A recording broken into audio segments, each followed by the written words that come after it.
کہ ایک ایسی قوم کا حضرت جو ایک ٹانگ اتنی دن کی، ایک ٹانگ کو ادھر ادھر کے چل رہی تھی، اور یہ اس قسم کے انہوں نے بہت لکھے ہیں۔ ہاں یہ جو مشاہدات ہیں یہ لطیفہ روح کے مشاہدات ہیں۔ اچھا اب اس میں وہ مشاہدہ تو لکھیں گے لیکن کوئی دعویٰ نہیں کریں گے۔ 18,000 عالم ہے، کوئی بھی عالم منکشف ہو سکتا ہے۔ اب سارا عالم تو ہم نے نہیں دیکھا، اب جو ہم پہ منکشف ہوگا وہ ہمارے لیے نئی بات ہوگی، ہم نئی بات کہیں گے۔ لیکن اگر ہم اس پر دعویٰ کرنے بیٹھ جائیں، یہی کمال ہے کہ حضرت باعث بستامی رحمۃ اللہ علیہ کے لیے حضرت جنید بغدادی رحمۃ اللہ علیہ فرماتے ہیں کہ میں 18,000 عالم دیکھتا ہوں۔ کہتے ہیں میں 18,000 عالم دیکھتا ہوں لیکن ان میں بایزید کو کہیں نہیں پاتا۔ ہاں یعنی کہ بے طلب ہے۔ آپ باعث بستامی رحمۃ اللہ علیہ دعویٰ کرتے ہیں کہ میں نے 40 برس تک خدا سے جو کچھ مانگا وہ خدائی کو مانگا۔ ایسا کوئی جملہ ہے کہ فقیر خدا کا محتاج نہیں ہوتا؟ نہیں آپ نے ایک جملہ کہا تھا جس میں فتویٰ لگا تھا آپ کو، آپ نے فرمایا کہ میرا ملک خدا کے ملک سے بڑا ہے۔ یہ تو بس جنرلی پوچھ رہا ہوں کہ میرے پاس کسی نے پوچھا کہ الفقیر اللہ یحتاج الی اللہ، اس کا کیا معنی ہے؟ میں نے کہا میرے کا جملہ صحیح نہیں لگتا، الفقیر اللہ یحتاج الا الی اللہ ہے کہ فقیر صرف اللہ کا محتاج ہوتا ہے۔ بے شک بالکل، فقیر حضرت غوث پاک بھی تو فرماتے ہیں کہ فقیر کی یہ شان ہے کہ اس کی نظر اپنے رب کے سوا کسی اور کی طرف نہیں اٹھتی۔ اس کا معنی یہی بنتے ہیں کہ فقیر صرف اپنے رب کا محتاج ہے۔ اور آپ نے فرمایا ایک دفعہ تو جس میں بڑے فتوے لگے آپ پر کہ میرا ملک اللہ کے ملک سے بڑا ہے، تو لوگوں نے آپ پہ فتوے لگا دیے کفر کے۔ کسی نے آپ سے پوچھا حضور آپ پہ کفر کے فتوے لگانا ہے، آپ یہ تو فرمائیے کہ اس کے معنی کیا بنتے ہیں۔ آپ نے فرمایا کہ میں اللہ کا ملک ہوں، اللہ کی ملک ہوں، ملکیت میری، میں اللہ کی ہوں، اور اللہ میری ملکیت ہے، تو بڑی کس کا ملک ہوا؟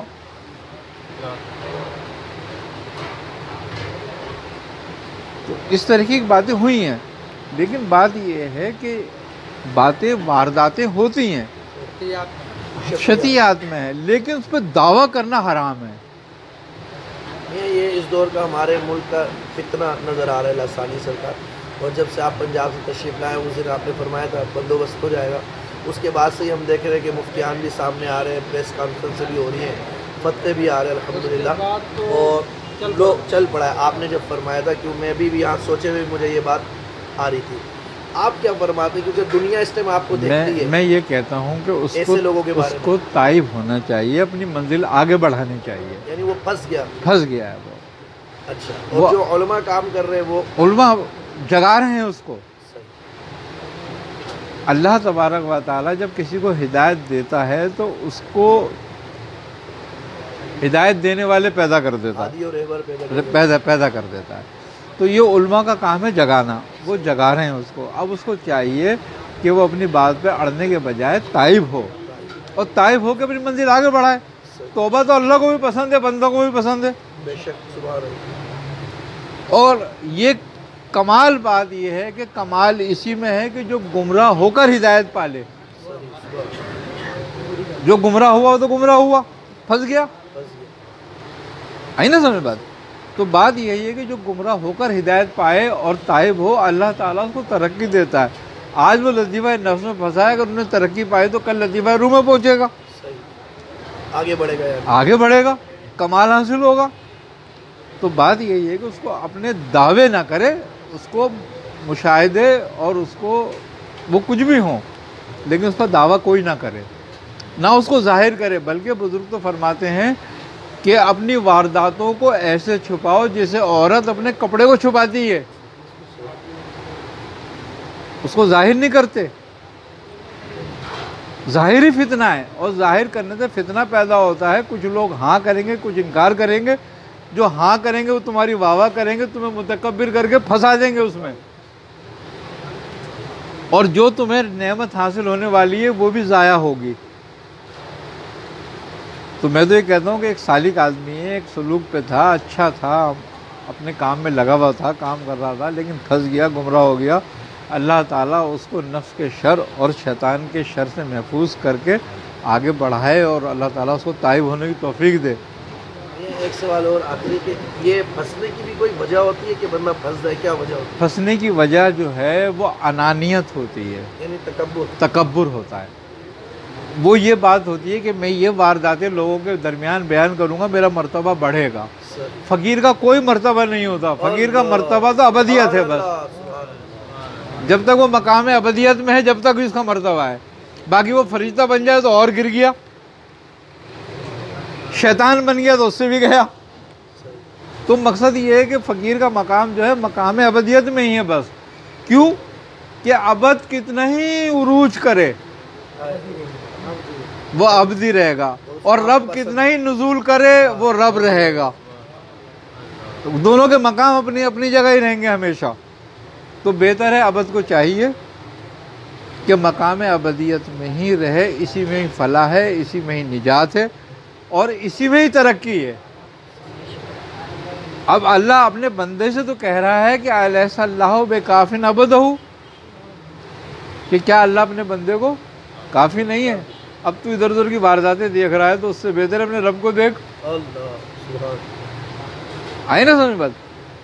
چاہے موسیٰ کو دیکھ، عیسیٰ کو دیکھ، جس کو بھی دیکھے، وہ جس طرح بھی دیکھے، وہ اپنے اس کے معاملات ہیں، ٹھیک ہے، ہوتے ہیں، سلوک ہے، یہ سلوک میں ہوتے ہیں معاملات، بالکل ہوتے ہیں، لیکن ان کا ظاہر فساد ہوتا ہے، ان کا ظاہر کرنا، اور گمراہی ہوتی ہے، خود بھی گمراہ ہوگا اور گمراہ گر ہو جائے گا، اس کے ہاں اس کے مریدین اس پر اپنی پھر وارداتیں بیان کرنے لگیں گے،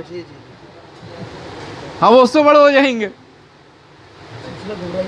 تو سلسلہ گمراہی کا چلتا رہے گا۔ لہٰذا بہتر بات یہ ہے کہ ہمیں کہ تائب ہوں، اللہ تعالیٰ ہمیں معاف کرے، ہمیں توبہ کی توفیق ہر وقت دے، اور ان فسادوں سے نکلنے کی توفیق دے۔ علماء کا کام جگانا ہے، علماء جگاتے رہیں جب تک وہ جاگ نہ جائے۔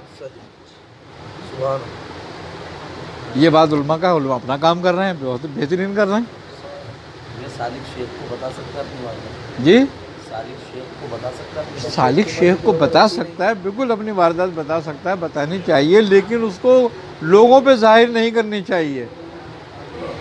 میں نے ابھی کیا کہا کہ وارداتیں ایسی ہوتی ہیں کہ بزرگ کہتے ہیں اس کو ایسے چھپاؤ، اب اس سے زیادہ کیا وہ مثال دے سکتے ہیں پوشیدگی کی۔ دیکھو اگر تائب ہو جاتا ہے تو نکل جائے گا، توبہ کا دروازہ تو بند نہیں ہوا نا۔ علماء بھی یہی کہہ رہے ہیں کہ بھائی ان چیزوں پر آپ توبہ کرو، رجوع کرو۔ جیسے بالجہر دعوے کیے ہیں بالاعلانیہ، ایسے ہی توبہ کر لے، کوئی حرج نہیں ہے اس میں توبہ کرنے میں، بلکہ اور لوگ ساتھ ہو جائیں گے توبہ کرنے کے بعد۔ تو مگر یہ لوگوں کو انانیت، آپ والی بات ہے نا، انانیت آ جاتی ہے، بولا سلسلہ میرا چھوٹا نہیں ہوا۔ دیکھو شیطان کا شر کیا ہے، شیطان کائے پہ گمراہ ہوا تھا؟ تکبر پہ، انانیت پہ گمراہ ہوا تھا۔ سلوک میں انانیت کو پہلے مارا جاتا ہے۔ سالک وہ ہے جو انانیت کو ختم کر دے، اور جس سے بات سے بھی اس کا مرتبہ اور مقام ظاہر ہو، چاہے وہ حقیقی ہو، اس کو پوشیدہ کر دے، تاکہ خلق میں اس کا مرتبہ مقام ظاہر نہ ہو، بلکہ اس کا اللہ اس کے مقام کو خود ظاہر کرائے لوگوں سے۔ جب یہ پوشیدہ کرتا ہے، اپنے مرتبہ مقام کو چھپاتا ہے، تو اللہ کی نظر میں معتبر ہوتا ہے۔ دیکھو مقام جو بھی ہو تمہارے رب کی نظر میں ہو، خلق کی نظر میں تھوڑی۔ اگر خلق کی نظر میں تم مقام بنانا چاہتے ہو تو تم ہم ریاکار بھی ہو اور متکبر بھی، سالک نہیں رہے۔ لیکن جب تمہارا مقصد اپنے رب کی نظر میں آنا ہو تو تم خلق میں اپنا مقام نہیں بناتے، اپنی وارداتیں اسی لیے خلق میں نہیں پیش کی جاتی تاکہ ہمیں کوئی معتبر نہ سمجھنے لگے، ہمیں کوئی افضل نہ سمجھنے لگے۔ یہ کراماتیں، یہ وارداتیں، یہ خواب، یہ سارے سنانے کا مقصد یہ ہے افضل بنانا کسی کا، اور خلق جس کو افضل کرتی ہے وہ اسفل السافلین ہے، افضل وہی ہے جس کو رب افضل کرتا ہے، اسی لیے تو کہا وَرَفَعْنَا لَكَ ذِكْرَكَ، ہم نے آپ کا ذکر بلند کیا ہے، رب نے بولا ہم نے آپ کا ذکر بلند کیا ہے۔ اصل بلندی یہ ہے، آئی سمجھ بات؟ آپ سرکار عالم نے کبھی دعویٰ کرا کہ میں رب کے لیے کیسا ہوں؟ آپ نے فرمایا انا عبد، کہ میں عبد ہوں اس کا، میں بندہ ہوں اس کا۔ رب فرماتا ہے، تعریفیں کرتا ہے، کبھی یا ایھا المزمل، کبھی یا ایھا المدثر، کبھی یاسین۔ خوبی کی بات یہ ہے، رب سرکار عالم صلی اللہ علیہ وسلم سے اتنی محبت کرتا ہے کہ آپ کو القاب سے پکارتا ہے، آپ کا نام لے کے نہیں پکارتا۔ یہ رب کی محبت ہے، تو رب اپنی محبت ظاہر کرتا ہے نا۔ تو اب رب نے بندوں میں اپنی محبت ظاہر کری ہے، الا ان اولیاء اللہ کہہ کر کہ یہ اللہ کے دوست ہیں۔ تو اب اس سے زیادہ کسی بندے کو اور کیا مقام دے سکتا ہے کون، کہ جب رب کہے کہ میرا دوست ہے۔ بندے کی تو بات یہ ہے کہ بندے جس کو عزت دیتے ہیں اس کے 100 عمل اچھے مان کے عزت دیتے ہیں، لیکن ان کے ہاتھ میں اس کا کوئی بد عمل نہیں آیا ہوتا، اور جب بد عمل اس کا کوئی برا عمل اس کے ہاتھ میں آ جائے تو ساری عزت ختم کر دیتے ہیں، ساری وہ نیکیاں 100 ختم، ایک برائی آگے، اور وہ سب میں زیادہ اسفل ہو جاتا ہے پھر آدمی۔ یہ ہے خلقی عزت اور افضل، اور جس کو خالق عزت دیتا ہے اس کو عزت ہی دیتا ہے، بس پھر وہ اس کے لاکھوں کروڑوں اربوں گناہوں کو پوشیدہ کر دیتا ہے لوگوں سے۔ تو یہ رب کی محبت ہے کہ رب جب بندے کو افضل کرتا ہے تو اس کے گناہوں کو پردہ ڈال دیتا ہے، خلق کے دل میں اس کی محبت ڈال دیتا ہے۔ تو آپ اس کو یہی مشورہ دیتے ہیں لسانی سرکار کو کہ توبہ کر لے، توبہ کر لے، اس کے مدارج بلند ہوں گے، اور اللہ اس کے مدارج بلند کرے توبہ کر کے، کہ یہ تائب ہو، اس فساد سے نکلے، خود بھی نکلے، لوگوں کو بھی نکالے، اور امت کو فتنے سے بچائے۔ امت کو فتنے سے بچائے۔ کہیں ایسا نہ ہو کہ وہ خود ہی جو اپنے آپ کو سالک کہہ رہا ہے اور نبی کریم صلی اللہ علیہ وسلم کا اپنے آپ کو محبوب کہہ رہا ہے، وہ کہیں محبوب کی امت کو گمراہی میں نہ ڈال دے۔ تو جتنے بھی جو سرکار عالم صلی اللہ علیہ وسلم کے چاہنے والے تھے، محب تھے، ان کا کام تو امت کو گمراہی سے بچانا رہا ہمیشہ۔ وہ یہی صحیح کرتے رہے ہمیشہ کہ نبی کی کوئی امتی جہنم کی طرف نہ جائے، یہی وہ رب سے التجا کرتے رہے اسی بات کی۔ سرکار غوث پاک کو جب مقام میں محبوبیت عطا ہوا تو آپ نے سب سے پہلے امت کی بخشش ہی کی بات کری تھی، جس پر اللہ نے یہ وعدہ کیا کہ اے عبد القادر، تمہارے مریدوں میں جو ہوگا وہ بغیر توبہ کیے بے ایمان نہیں مرے گا۔ ساری عمر وہ کچھ بھی کرے لیکن بے ایمان نہیں مرے گا جو قادری ہوگا۔ آپ نے فرمایا جو میرے ہاتھ پہ کہا نہیں، جو تمہارے خانوادے سے ہوگا، قیامت تک جو تمہارے مرید اپنے آپ کو مرید کہتا رہے گا۔ کسی نے شیخ عبد القادر جیلانی سے پوچھا کہ حضرت آپ یہ فرمائیے کہ جو آپ کے ہاتھ پر مرید ہوگا کیا وہی قادری ہوگا؟ آپ نے فرمایا نہیں، جو قیامت تک آئے گا اور مجھ سے محبت رکھے گا، جو میرا دعویٰ کرے گا کہ میں قادری ہوں، وہ قادری ہوگا۔ جو میرا نام لے کر پکارے گا کہ میں قادری ہوں تو میں اس کی ضمانت لیتا ہوں۔ آپ سرکار تو یہ اللہ کے محبوب تھے نا، انہوں نے صرف کیا مانگا تھا؟ ہدایت خلق کے لیے، کہ یہ گمراہ نہ مرے، نبی کی کوئی امتی دوزخ میں نہ جائے، بے ایمان نہ مرے، کیونکہ بے ایمان مرنا ہی کافروں کے ساتھ ہو جانا نا، جہنم میں جانا ہے۔ ایمان کی کیوں دعا مانگی؟ تو پھر اگر تو اللہ اور اس کے رسول سے محبت رکھتا ہے اور اپنے آپ کو محبوب ہونے کا دعویٰ کرتا ہے تو تجھے چاہیے کہ اپنے عمل سے، اپنے کردار سے، اپنے معاملات سے، اپنی زبان سے لوگوں کو بچائے ہدایت کی طرف لائے، گمراہی سے بچائے اپنے ہر عمل سے۔ اگر کہ میرا کوئی عمل ایسا بھی ہو کہ جس سے لوگ گمراہ ہو رہے ہوں تو مجھے چاہیے اس سے تائب ہو جاؤں اور بالاعلانیہ تائب ہوں تاکہ لوگ بھی اس سے توبہ کریں۔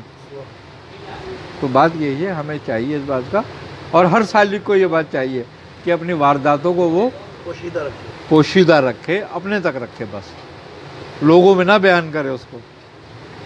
جب اللہ نے کوئی مقام دینا ہوگا، سورج نکلتا ہے تو اعلان نہیں کیا جاتا کہ سورج نکل آیا ہے، چڑھتا ہے تو سب دیکھ لیتے ہیں، اپنے آپ ہوتا ہے۔ تو سورج خود اپنی دلیل آپ ہے۔ تو اس لیے جو ہے نا، اللہ تعالیٰ ہمیں ہدایت دے، ہم سب کو ہدایت دے بس۔